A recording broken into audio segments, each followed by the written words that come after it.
So in today's video, I'm going to discuss the pro and cons of the IAS career path versus the MBA career path, which you can give or pursue by giving the CAT examination of the Indian Institutes of Management.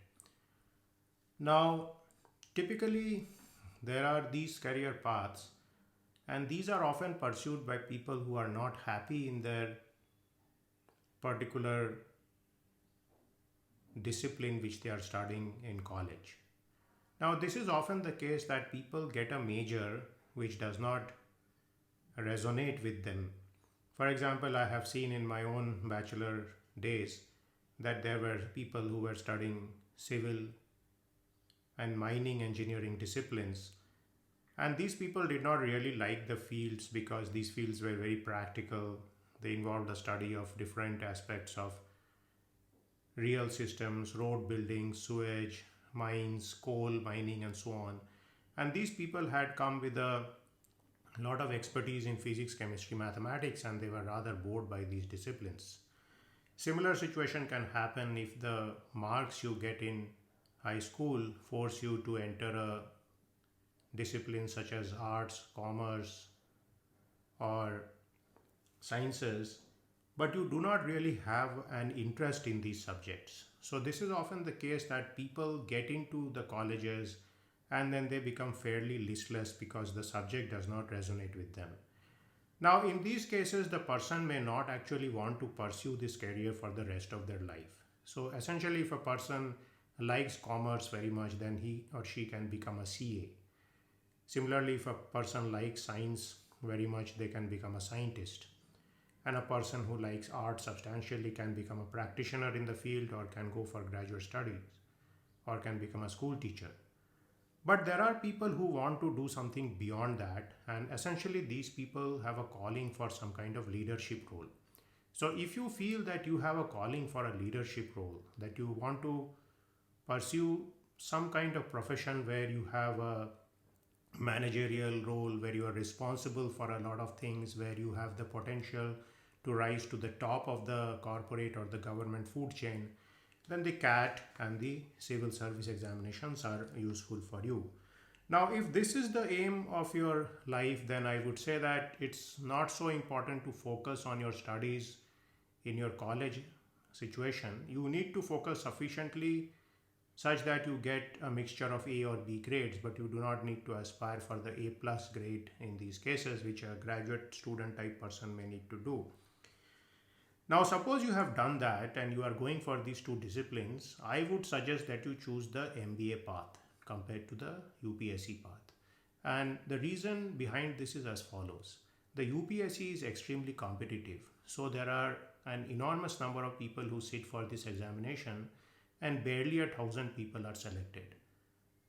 In many cases, the people who are giving this examination want to go for the IAS stream, but there are very few seats in the IAS stream. So what happens, they may get the IFS cadre, in which case they have to be placed in different countries around the world. Now, if this is something which resonates with you, it is fine. For example, this is something which would resonate with me because I like to travel to different foreign countries and I'm comfortable with the culture, cuisine, and languages of these countries. But some people may want to stay close to their hometown or be with their parents and situations like that, in which case, if you aspire for IAS and you get IFS, it may not be a good thing. Similarly, if you get the IPS placement and you end up in the police, that may not be something you may want to do in your life if you were a graduate in a completely different stream. So these are aspects which you need to keep in mind, that you do not really have control on the outcome of this process. So this is something to think about when you are giving this particular examination. Now, in contrast, you have the MBA examination. So here you can give the CAT examination, which is the way to enter the Indian Institute of Management. And here actually the competition is less than in the UPSC. The number of seats is relatively large because there are a plethora of Indian Institute of Managements which have come up. And also this examination largely focuses on verbal, quantitative, and logic skills which can be acquired over a period of a few months by self-study, provided that you have been reading voraciously throughout the years of your college life.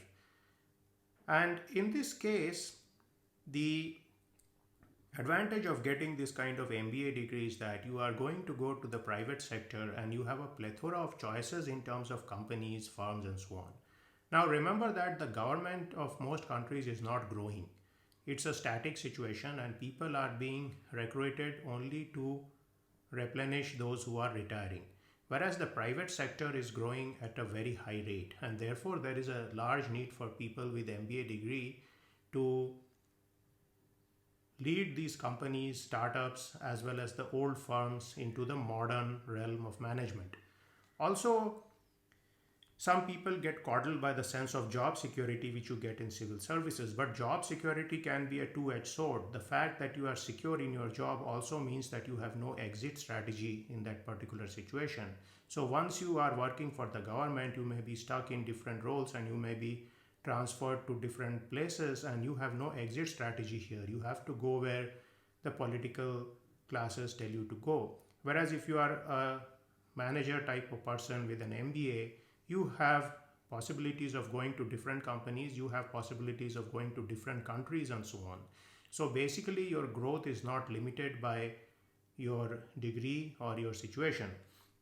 The other fact is that the UPSC exam often requires years of preparation. So very few people get this exam on their first shot. They typically get it in the second try, third try, or fourth try. Whereas in the case of CAT, you can give this examination and you are likely to get it in the first or second shot. And I know many people who have got it in the first shot and then they have done the 2-year course and then they have gone on to get very good jobs. And some of these people are not only working in India, but they are working throughout the world in the Middle East, USA, Canada, Australia, and so on. Because essentially this is a skill which you learn and this skill is transferable across different countries, so it is global. So again, I would say the MBA concept is global and capitalist, whereas the UPSC concept is local and somewhat traditional in scope. Now, one of the advantages of giving the UPSC is that if you are a person who is motivated substantially by social change and by public service, as the name goes, then I think the UPSC is the right exam for you. So therefore, less number of people actually need to give the UPSC exam so that there is room for the people who are actually motivated for servicing the proletariat can go and give this particular exam. And more people should aspire for the management type of examinations. And not only the CAT, but there are a plethora of other institutes also which provide the MBA degree, as well as you can try it in foreign countries by giving GMAT.